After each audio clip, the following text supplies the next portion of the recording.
जय सिया राम जी, जय श्री बालाजी। दोस्तों, मैं हूं एस्ट्रोलॉजर पंडित लक्ष्मी नारायण गिरी, आपके अपने YouTube चैनल श्री लक्ष्मी नारायण राशिफल चैनल पर।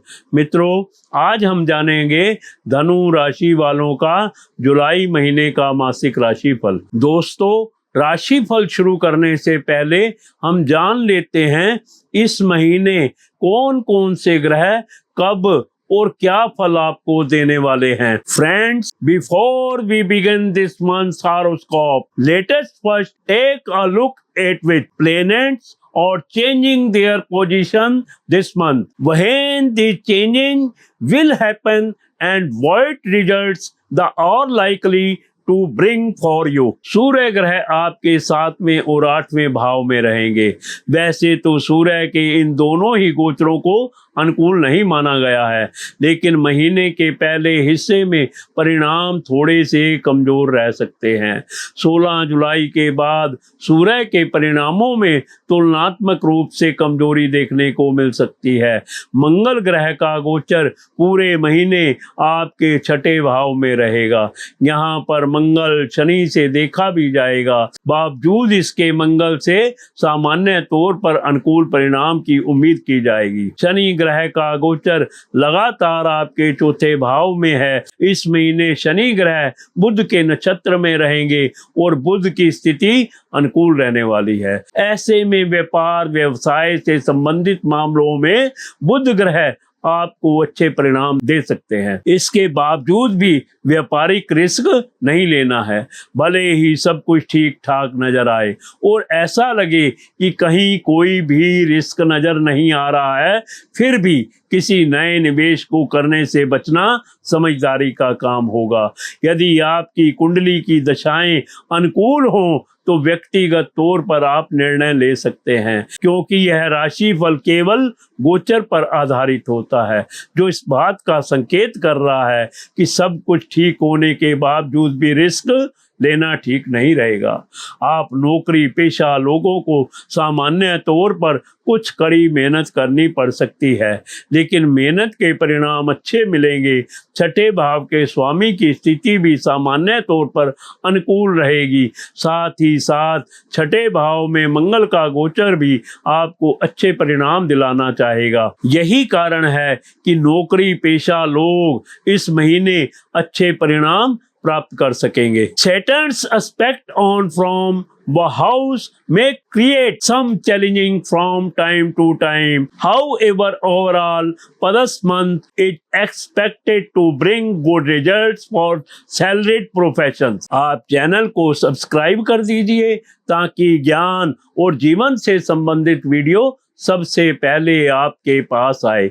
आप वीडियो को लाइक करें और कमेंट्स बॉक्स में जय सिया राम जी, जय श्री बालाजी लिखें और पाएं श्री बालाजी का आशीर्वाद। आमदनी के स्तोत्र आपके साथ बने रहेंगे। थोड़ा बहुत उतार चढ़ाव देखने को मिल सकता है, लेकिन आवश्यकता के अनुरूप प्राप्तियां होती रहेंगी। इस महीने विशेष बात यह है कि स्वास्थ्य में कुछ उतार चढ़ाव रह सकता है। कभी कभी आपका स्वास्थ्य थोड़ा सा कमजोर रह सकता है। आरोग्यता का कारक ग्रह सूर्य 16 जुलाई तक औसत, जबकि बाद में कुछ कमजोर परिणाम दे सकता है। यानी कि स्वास्थ्य का ख्याल रखने की बहुत जरूरत रहेगी, लेकिन ख्याल रखने की स्थिति में कोई बड़ी स्वास्थ्य समस्या आपको परेशान नहीं करेगी। प्रेम के कारक ग्रह शुक्र 4 जुलाई तक आपके 8वें भाव में रहेंगे। इसके बाद आपके भाग्य भाव में चले जाएंगे। यानी कि शुक्र सामान्य तौर पर आपको सहयोग करना चाहेंगे।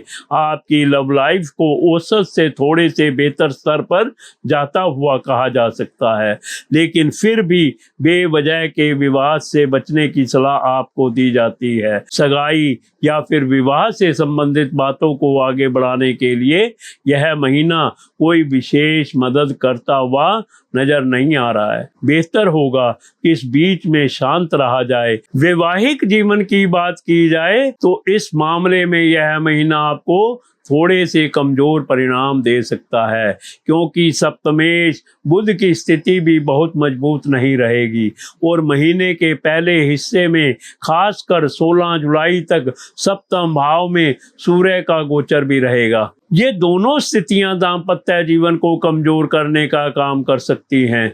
महीने का दूसरा पक्ष वैवाहिक जीवन के लिए कुछ बेहतर रह सकता है।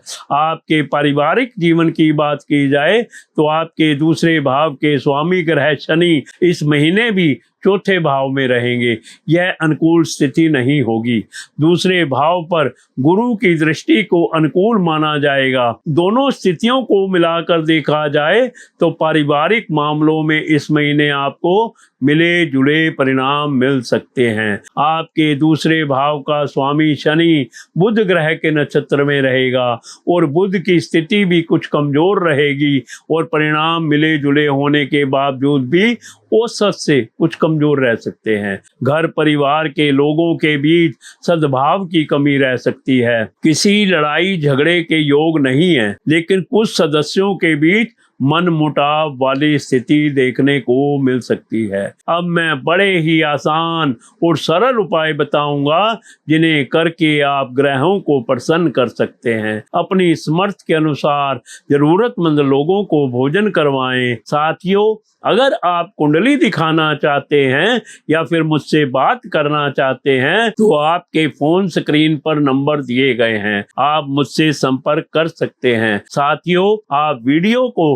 अपने मित्रों और सगे संबंधियों के साथ जरूर शेयर करें। इसके साथ ही मैं अपनी वाणी को विराम देता हूं। कल फिर मिलेंगे अगली वीडियो में। जय सिया राम जी, जय श्री बालाजी।